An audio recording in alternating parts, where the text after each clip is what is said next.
In my professional life, it also took me time to find my own reasons for doing my work. The first film I was in came out in 1994. Again, appallingly, the year most of you were born. I was 13 years old upon the film's release, and I can still quote what the New York Times said about me verbatim. Ms. Portman poses better than she acts. The film had a universally tepid critical response and went on to bomb commercially. That film was called The Professional, or Leon in Europe, and today, 20 years and 35 films later, it is still the film people approach me about the most to tell me how much they loved it, how much it moved them, how it's their favorite movie. I feel lucky that my first experience releasing a film was initially such a disaster by all standard measures.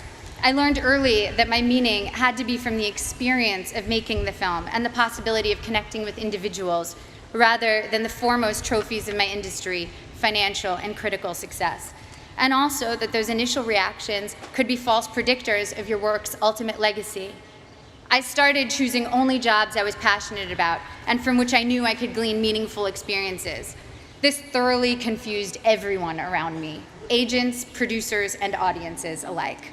I made Goya's Ghosts, a foreign independent film, and studied art history, visiting the Prado every day for 4 months as I read about Goya and the Spanish Inquisition. I made V for Vendetta, a studio action movie for which I learned everything I could about freedom fighters who in other eyes might be called terrorists, from Menachem Begin to the Weather Underground. I made Your Highness, a pothead comedy with Danny McBride, and laughed for 3 months straight.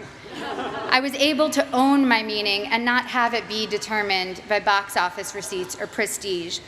By the time I got to making Black Swan, the experience was entirely my own. I felt immune to the worst things anyone could say or write about me, and to whether an audience felt like going to see my movie or not. It was instructive for me to see that for ballet dancers, once your technique gets to a certain level, the only thing that separates you from others is your quirks, or even flaws. One ballerina was famous for how she turned slightly off balance. You can never be the best technically. Someone will always have a higher jump or a more beautiful line. The only thing you can be the best at is developing your own self. Authoring your own experience was very much what Black Swan itself was about. I worked with Darren Aronofsky, the film's director, to change my last line in the movie to, "It was perfect," because my character Nina is only artistically successful when she finds perfection and pleasure for herself, not when she's trying to be perfect in the eyes of others. So when Black Swan was successful financially and I began receiving accolades, I felt honored and grateful to have connected with people. But the true core of my meaning I had already established, and I needed it to be independent.